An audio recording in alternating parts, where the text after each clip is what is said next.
L'armée israélienne continue de bombarder la bande de Gaza. Selon le Hamas, plus de 16 200 personnes sont mortes dans l'enclave depuis le début du conflit.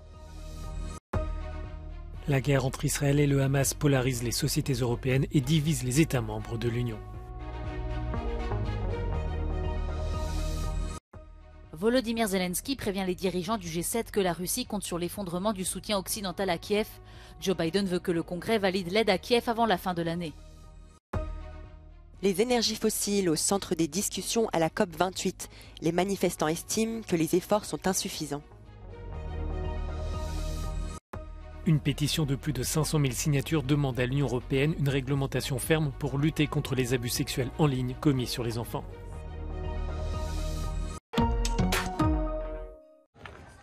L'armée israélienne continue de bombarder la bande de Gaza ce mercredi, affirmant que les frappes et opérations terrestres ciblent les combattants et hauts responsables du Hamas, les stocks d'armes ainsi que les tunnels.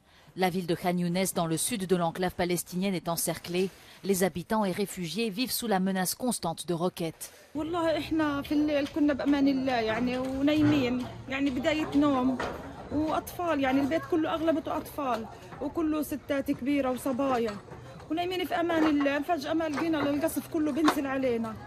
nombre de victimes continue d'augmenter.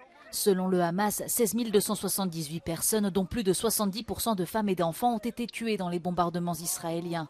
L'hôpital Kamanadouane, le dernier ouvert dans le nord de Gaza, a cessé de fonctionner faute de carburant et se trouve dans une situation critique. Selon le haut-commissaire de l'ONU aux droits de l'homme, les conditions de vie des Gazaouis sont une horreur totale. Les forces de défense israéliennes ont déclaré avoir frappé environ 250 cibles dans la bande de Gaza au cours des dernières 24 heures. Tsahal a également ordonné à un avion de l'armée de l'air de frapper des cibles dans la région de Der al-Bala. Le gouvernement israélien exige également que le Hamas autorise le comité international de la Croix-Rouge à rendre visite aux otages encore retenus à Gaza.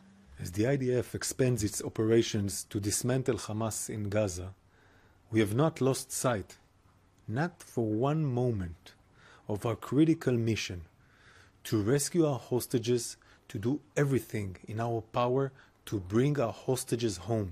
Quelques heures plus tôt, l'armée israélienne a annoncé avoir trouvé la plus grande cache d'armes depuis le début de l'offensive à Gaza. Selon elle, elle appartiendrait aux forces armées du Hamas. À une semaine d'un sommet majeur des chefs d'État et de gouvernement de l'Union européenne, les fractures entre les 27 à propos du conflit entre Israël et le Hamas sont plus visibles que jamais. La polarisation des opinions publiques concernant le Proche-Orient est telle que les dirigeants devront peser plus encore leurs mots. Lors d'une conférence organisée cette semaine par une ONG, le chef de la diplomatie européenne a vu une partie de la salle se vider après avoir déclaré que l'État hébreu menait un carnage à Gaza. What we are witnessing in Gaza is another carnage. How many victims? We don't know. Nobody knows. Someone estimates it's about 15,000, but I'm afraid that below the rubble of the houses destroyed, it must be many more, with a high number of children. So, sorry? People are leaving the room. Keep on going. People are leaving the room? Yes. Why? Maybe I said some inconvenience. Un eurodéputé chrétien-démocrate juge que Josep Borrell fait preuve de partialité et qu'il ne fait que suivre la ligne du gouvernement socialiste espagnol. Selon Antonio López Istúriz, le responsable de la diplomatie de l'Union est allé trop loin en accusant Israël de massacre, car, selon le parlementaire, l'État hébreu respecte le droit international. We have to wait for the European Council to see what is the position of the different member states and if we can arrive to a common position. That will be the ideal. But in the meantime, there are different opinions. That is what the High Representative should reflect, not only one side of the story. Les tensions entre les dirigeants européens apparaissent au grand jour. Les premiers ministres belges et espagnols se sont rendus dans la région et ont critiqué Israël pour les souffrances du peuple palestinien. Les deux pays ont traditionnellement une approche pro-palestinienne. A contrario, l'Allemagne et la Hongrie sont des soutiens solides de l'État hébreu.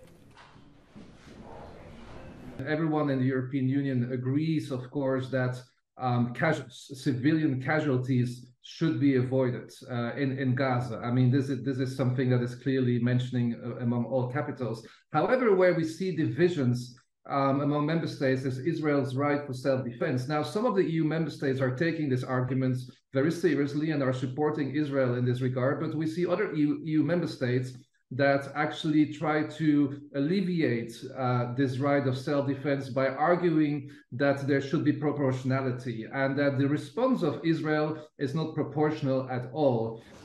L'Union européenne a fait de la solidarité avec Israël et du droit à l'État hébreu de se défendre sa position officielle, mais les 27 soulignent aussi que cette réponse doit se faire dans le respect du droit international.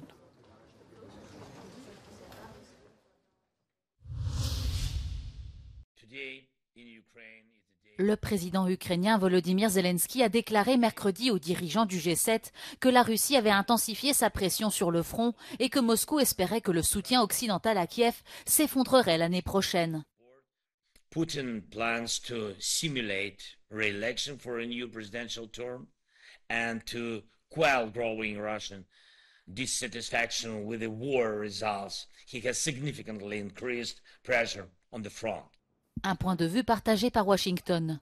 Well, Congress, Republicans in Congress are willing to give Putin the greatest gift he could hope for and abandon our global leadership, not just Ukraine, but beyond that. If Putin takes Ukraine, he won't stop there. It's important to see the long run here. He's going to keep going. Any disruption in our ability to supply Ukraine clearly strengthens Putin's position. Le président américain espère que le Congrès validera le nouveau plan d'aide à l'Ukraine avant la fin de l'année.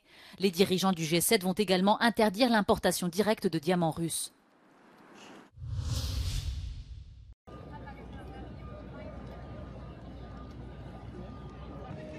Our planet is at risk from a series of dangerous tipping points, according to a new scientific report released today. That means the kinds of changes that could happen in just a couple of years and have a massive impact on humanity. I spoke to the report author, Professor Tim Lenton. So our Global Tipping Points report shows that we're already at risk of tipping 5 damaging Earth system tipping points: the loss of a couple of major ice sheets, disruption of the circulation of the North Atlantic affecting the climate in Europe where we are, as well as losing large areas of permafrost that add to global warming and triggering the dieback of coral reefs that 500 million people depend on for their livelihoods. The tipping points that may be passed don't just have implications for places like coral reefs or tropical forests. Also, the kinds of changes he's talking about in the Atlantic could have major impacts for Europeans. As a British and European citizen, I'm most concerned about a tipping point in what's called the subpolar gyre of the North Atlantic. The last time this tipped, it gave us the little ice age in Europe. We're not adapted for a sudden shift to a much more seasonal climate that would have much colder, snowier winters, as well as hotter summers, and reduce the growing season for major crops by a couple of months, as well as major disruption to water supplies. A key takeaway is that it's not just every degree of warming that counts, it's every 0.1 degree of warming that counts when it comes to these tipping points. A message the scientists hope will be getting through to delegates here. Jeremy Wilkes at COP28 in Dubai for Euronews.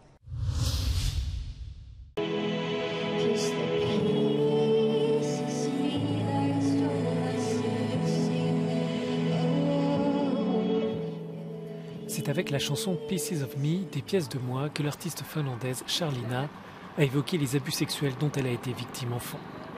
Elle était mercredi à Bruxelles avec des survivants et des militants pour remettre au Parlement européen une pétition de plus de 500 000 signatures réunies par l'ONG Justice Initiative. Les signataires réclament un règlement fort pour prévenir et lutter contre les abus sexuels commis en ligne contre les plus jeunes. Le texte, adopté par la Commission Justice du Parlement européen, a revu à la baisse l'ambition initiale de la Commission européenne. So many young children experience sexual violence in their childhood, and nowadays more than ever, because we have this new online playground which has no safety regulations to protect children from these horrible crimes. And for me as a survivor, it's really important to ensure that no one needs to experience what I experienced. Le texte du Parlement européen supprime la possibilité pour les plateformes en ligne de détecter et de supprimer volontairement les contenus pédopornographiques. Cela ne pourrait se faire qu'après une décision de justice.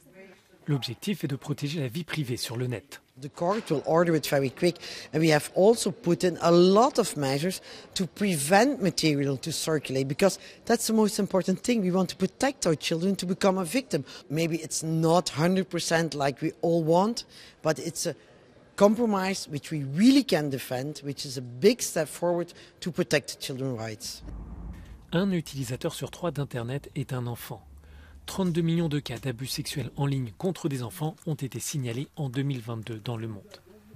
Une autre eurodéputée attend des entreprises qu'elles renforcent leurs capacités pour lutter contre ces actes. The part of legislation which is heavily debated is that it's technology neutral. Is that really the case? Because as the moment speaks, a lot of technological companies are saying to us, we only have limited capacity to do so. But I'm a big believer in the power of innovation and the power of technology. Les négociations entre le Parlement européen, le Conseil de l'Union et la Commission européenne devraient débuter prochainement. Mais les États membres sont divisés et souhaitent disposer de plus de temps pour leurs débats en interne. La législation européenne pourrait devenir l'une des plus complètes au monde et pourrait donc servir de référence pour d'autres pays.